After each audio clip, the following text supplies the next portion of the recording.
Coffee తీసుకోండి. Shivayya, coffee ఇవ్వనా? Coffee వద్దు, కషాయం వద్దు. ఏమిటి అలా ఉన్నావు? ఏమైంది శివయ్య? ఇంకా ఏం కావాలి? మన పవిత్ర పట్ల ఊరు జనం ప్రవర్తించే తీరు చూస్తుంటే గుండె రగిలిపోతుంది.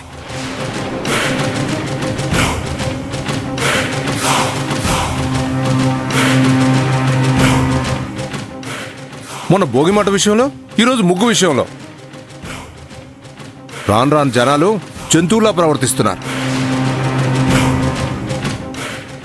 సాటి మనిషి బాధను అర్థం చేసుకోకుండా హింసించి చంపేస్తారేంటి?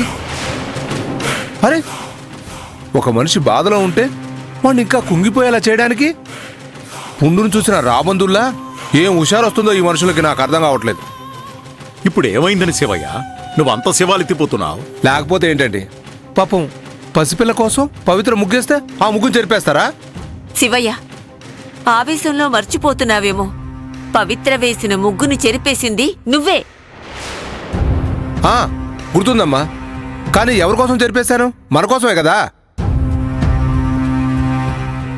నేను చెరిపేయకుంటే ఆ అమ్మలక్కలొచ్చి నానా మాటలు అని వాళ్ళు చెరిపేసి ఉండేవాళ్ళు.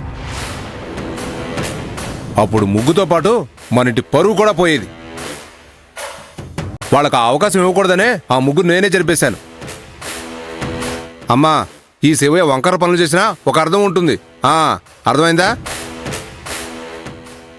రేపు రోజున పవిత్ర వీధిలోకి వెళ్తే అటుగా బైక్ మీద వెళ్లేవాడికి ఏదన్నా అయితే దానికి కారణం కూడా మన పవిత్రే అని ఆ నింద కూడా తన మీదే వేస్తారు. పాపం. అంత దారుణంగా అపనిందలు వేసేవాళ్ళని మనం మాత్రం ఎంతవరకు ఆపగలం శివయ్య? అలాంటివి విని విననట్టు ఊరుకోవడమే.